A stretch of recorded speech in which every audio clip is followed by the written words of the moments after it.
Hey, how's it going? I apologize for being about 15 minutes late. I had some technical problems. As you can see, the lights aren't working as well. Just kind of dealing with some internet stuff and some other things that are going on. But I am live now. So I'm going to probably go about 15 minutes after 6:30. I'll probably be here till about 6:45, just so that way I give you guys a full 30 minutes of what I was going to be talking about, which is coping with rejection. Unfortunately, um, that's kind of what I'm dealing with right now, and as you can tell, it's kind of carried over into my day. But that is all right. You know why? Because I am here now. I am live. I am with you guys, and I want to show you guys how to cope with rejection. Kind of where I came from when it comes to rejection. I've come from a lot of relationships that are broken. I've come from a childhood to where I was abused. I came from um, high school, middle school, elementary school, being bullied, being rejected by those guys, also being rejected, in a way. Not really, in reality, I wasn't rejected from the military, but, kind of how I separated from the military, I felt, I took that on as rejection. Hey guys, I'm glad you can join me.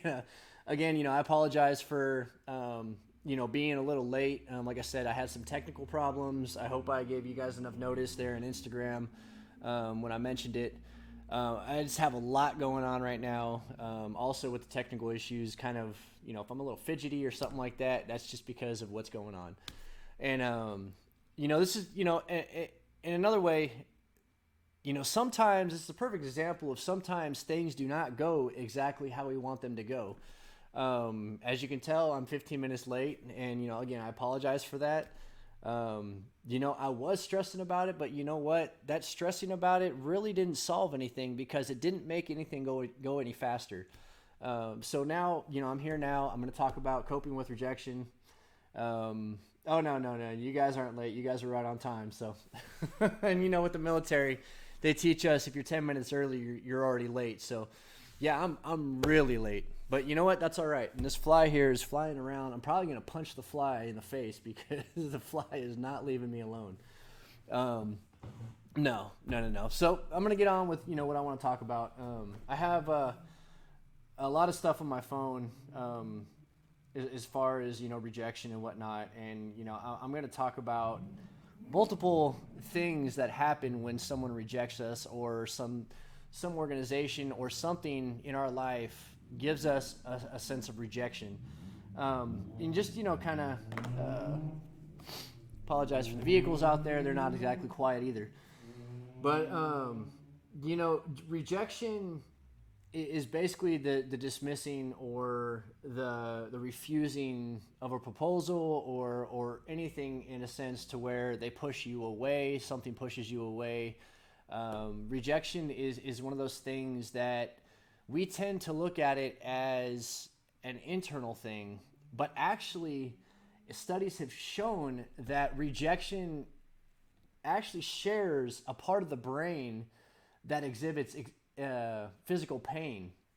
I found that pretty interesting when I was reading about it this week.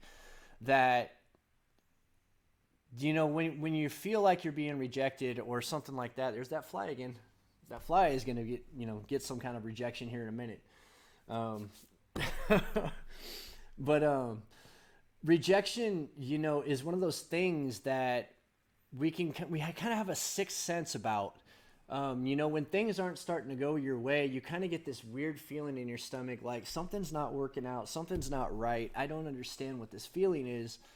But it can make you sick. It can make you feel pain. It can make it's a number of things can happen when you're in the process of being rejected or going through being rejected, or coping, not coping, but being rejected and the aftermath of the rejection. And I was talking about this on the way here. Being rejected in a number of things, like I've shared my stories where I've lived my entire life being rejected, going through elementary, middle school, high school. I've said it time and time and again that,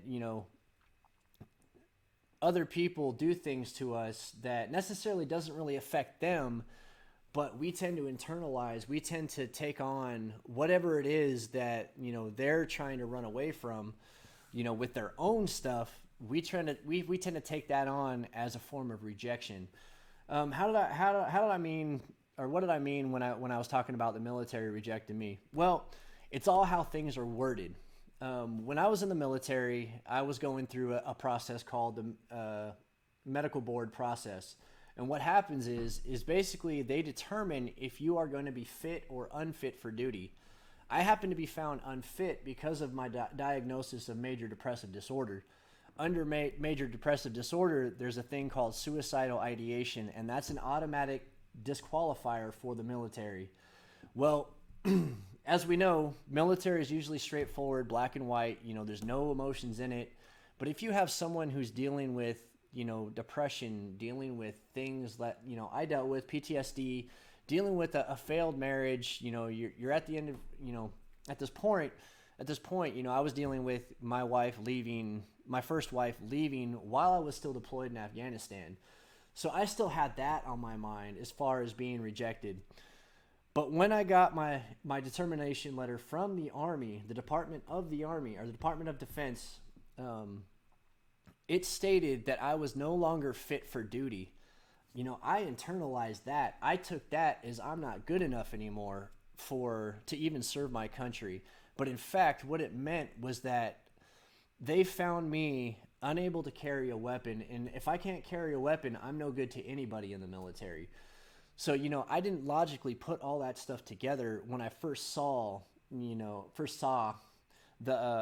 initial disqualification letter. And, I took that as, I'm not good enough. So, it kind of just started this whole, it reaffirmed my first wife leaving. It reaffirmed, my girlfriend leaving me when I was 19. It reaffirmed being bullied when I was in high school, in elementary school, in middle school. It reaffirmed the psychological and emotional abuse that I had when I was a child. And, just a simple sentence as saying you are unfit for duty. Something like that, reliving that trauma and stuff like that, it debilitated me. And that's one of the things when it comes to rejection is it can destabilize your emotional and your mental being, and it's pretty intense when it happens. And I'm gonna there's a website that I have here called Psychological Today, or Psychology Today. Excuse my language. I can't even talk today. Holy cow. It's a website that I looked up specifically rejection on Google, and it popped up. It was one of the first ones. Psychology Today is one of the first ones, and it popped up with 10 surprising facts about 10 surprising facts about rejection. So I went through there and I was reading about it, and there's a lot of things in there that made a lot of sense when it came to my marriage today. My second marriage. Rejection. We know that rejection really hurts. How do we know it hurts? Because we can physically feel it, and that's one of the things that, when we're trying to, that fly is going to drive me up the wall today, I tell you. But anyways, rejection, it causes not only emotional pain, but it causes physical pain. Because like I was talking about a few minutes ago, the physical part of the brain and the emotional part of the pain that comes from rejection actually taps into the same thing. And it's really, it really surprised me because it started to make sense for me. Because, when I was rejected by my second wife, I started feeling sick to my stomach. I felt like, I started aching. I started feeling pain, literal pain, not only just in my chest, but in my legs, and my feet, my back, headaches, stuff like that. And, that was the crazy thing, is that they've actually done studies with Tylenol. I'm trying to find the piece here where they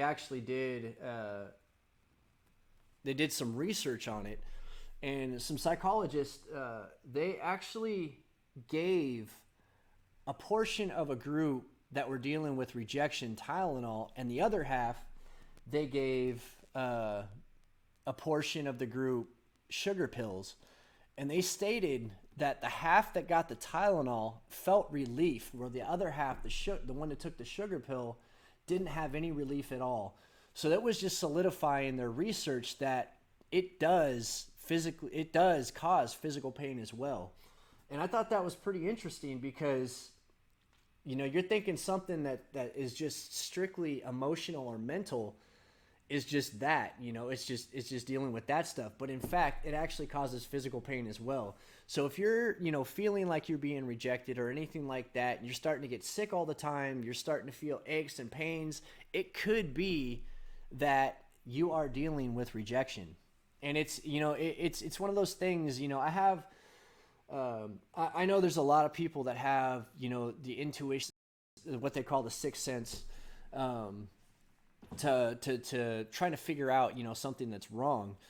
It's kind of interesting because the end of my second marriage, I started getting this weird feeling in my stomach. I started getting sick. I started, wanting to isolate and dealing, just completely turning away from everything.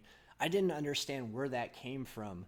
In fact, what happened was that my brain, since I've been so prone to rejection in my past, it was reliving that pain. It was reliving that stuff that I was going through.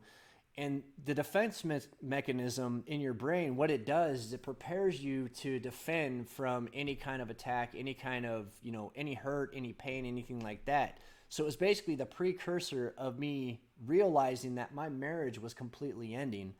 And I had no clue what I was dealing with. I was isolating more. I was, I didn't want to go out. I slept more. I didn't want to eat. It's all these things were because of the precursor of being rejected. And, it's not necessarily a bad thing to get out of a relationship, especially if you're the one being abused. But one of the things is that the person who's leaving doesn't realize the damage that they are doing to the person that they're leaving behind. I mean, they're causing more damage than they even realize. And the interesting thing is that, again, I'm not a big supporter. I'm not a supporter at all when it comes to staying in a marriage with physical abuse or emotional abuse or anything like that. Especially, sexual abuse, anything like that. I say if you're getting any kind of abuse like that, leave, get out. But what I am saying is that if it is, two people that seem like they're healthy, one person tends to leave the relationship already mind made up, everything like that. But the other person, like me, I was sitting there trying to work out. I had just given up my addiction to video games when she walked out. And the thing is that I was ready to take the step forward that she has been, begging, that she has been telling me, I want to move forward. I want to move forward, and I'm not going to do it if you're going to stay back. The day before she walked out, I quit my addiction. And I was ready. I was ready at that point. So, it was even more devastating for me because she had left when I finally gave up on that stuff. And it's you just throw your hands up and just be like, what the heck? What did I do that, I did everything that you asked me to do. What's wrong with me? And we tend to internalize that whole thing as what's wrong with me. And the problem with that is that we take on more than we should. We take on their stuff too, because, my I don't know what to call her because, we're still legally married, but she's been gone for almost 2 years.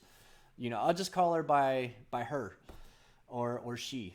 When she took off, I took on all of her stuff as well. And the thing is that I didn't realize, when I was first in it, I didn't realize all her trauma, all her stuff, was also a determining factor of her actually walking out.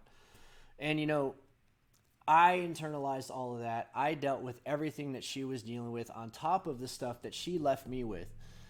And with that, it caused even more pain than I could imagine. And all of that pain was the rejection of her, taking off and not willing to stay and fight. And that's everything that I internalized. And I know, Vaz, you just said the same thing, like you too. And it's rough, because we take on this whole persona of we're a failure, we're the problem, we're the ones that caused all the issues, we are the ones, this is why nobody cares about us, I might as well just go away and not try anymore. And that's all part of rejection. And I'm gonna talk about a little bit about reliving and re-experience, because this kind of segues into reliving and re-experiencing. When someone leaves a relationship, actually, I'm gonna talk about the person actually leaving.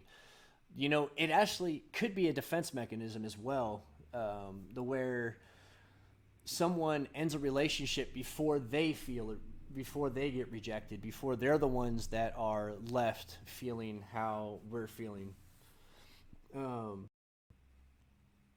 Leaving could have this whole thing, this whole mindset that they're the ones that are I'm going to be the one getting rejected, so I'm going to go ahead and just cut it now, and I want to leave. And that's just how it goes sometimes. And it's a vicious cycle. It just keeps going around and around. It looks like my internet is not doing too well, just from what I can see right here. So I'm going to post this video on my YouTube as well, because I'm actually recording this one as well. So I'll post this one as well. But basically, we can relive or re-experience our rejection, our trauma, our social pain. And the problem with that is that we take what we're doing right now. Sometimes we get into a relationship way too soon. We haven't healed. We haven't done, we haven't gone through the full grieving process of the relationship before. And the problem with that is that we get to this point to where, we're rehashing the feelings of rejection. We're re-isolating. We're going back to what we were doing or what we know.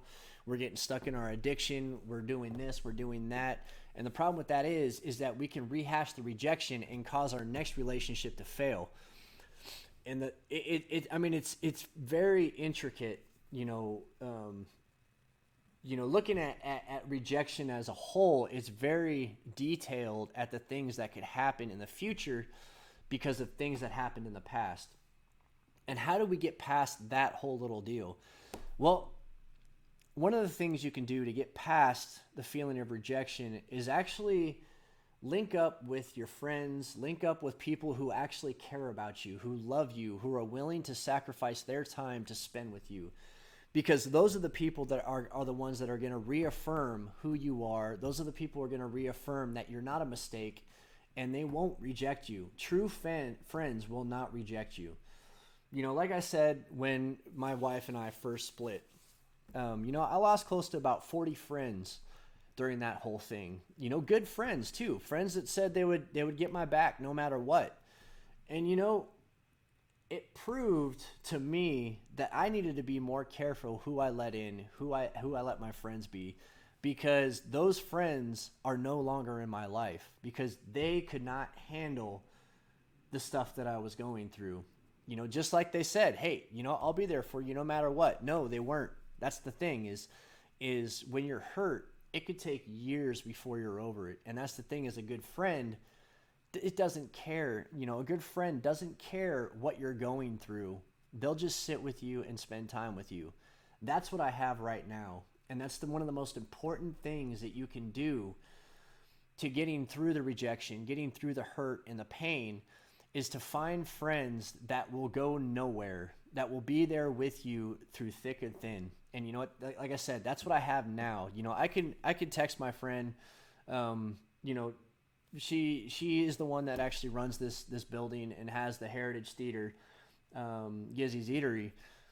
Um, I'm actually, I'm very thankful for the two people that I have in my life that are here right now. Kevin Doncaster is another one.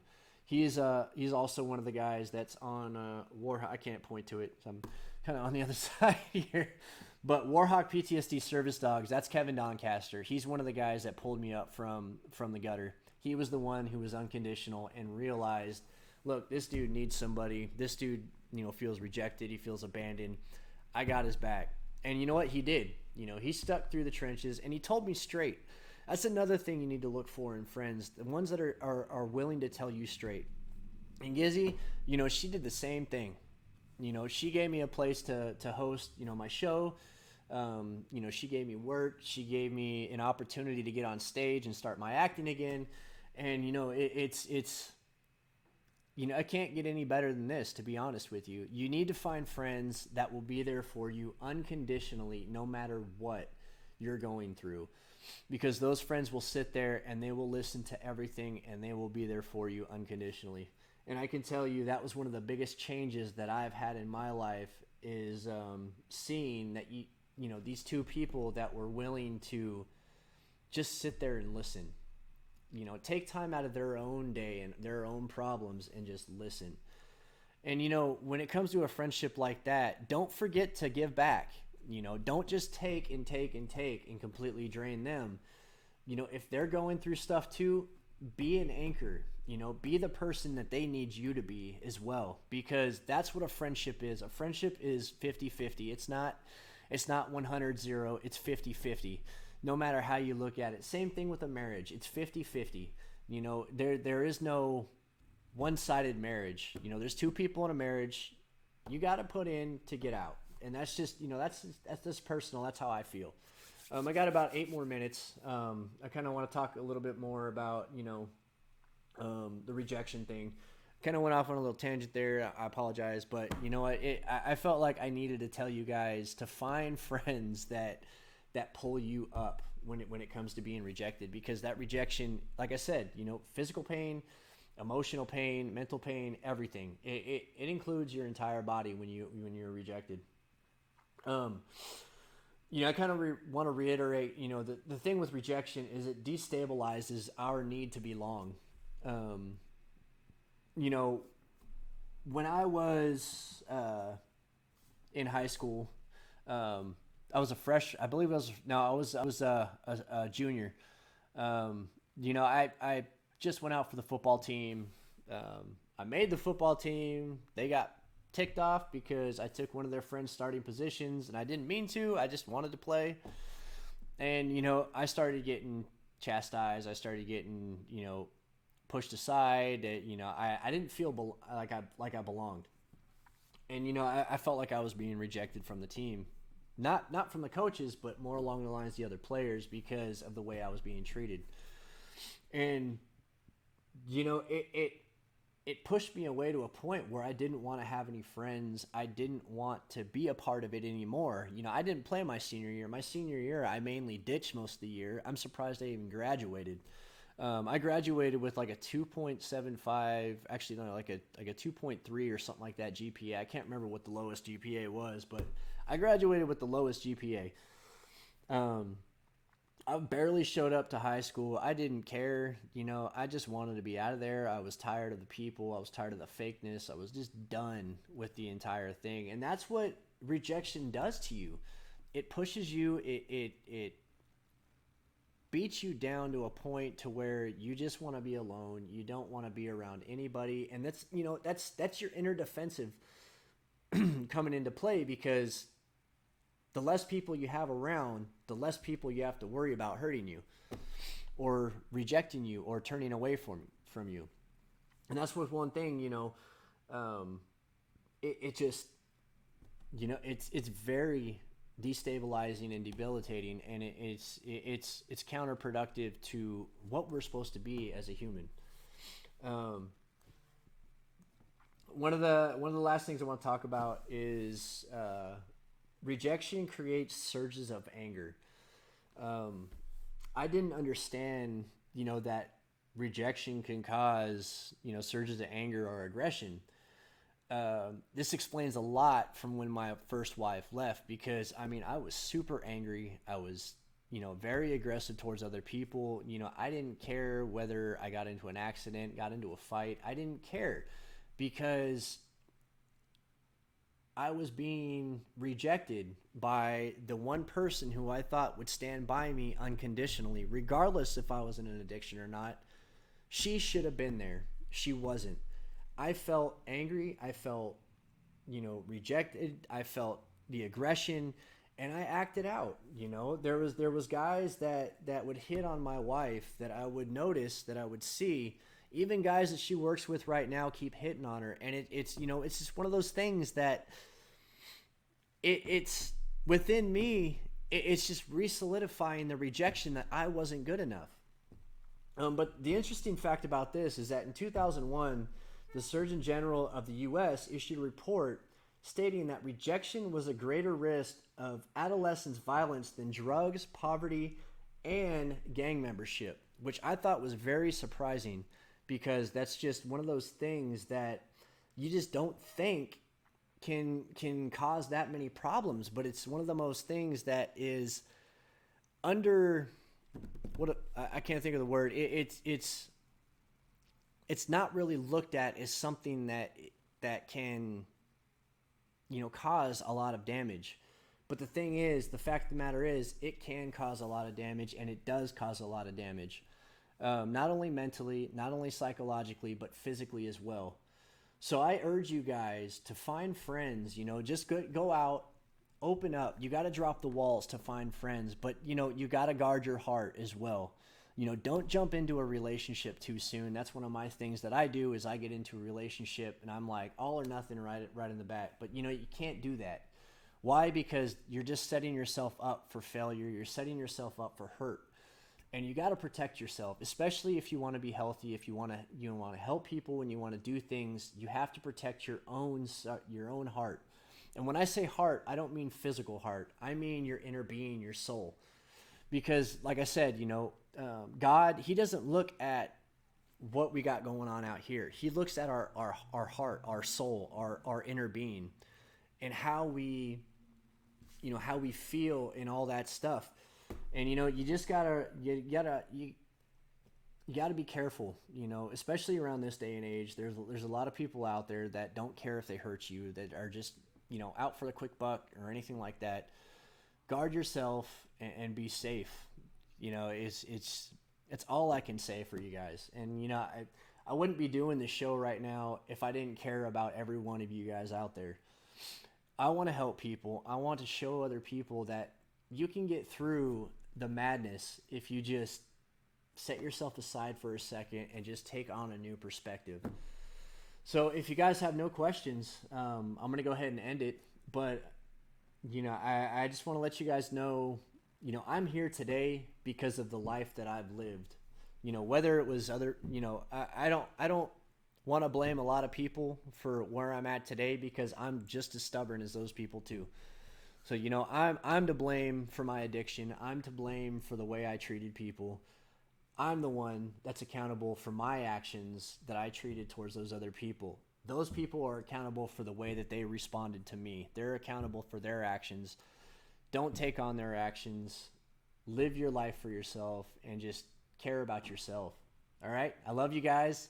Again, I apologize for being a little late today, but, we got through it.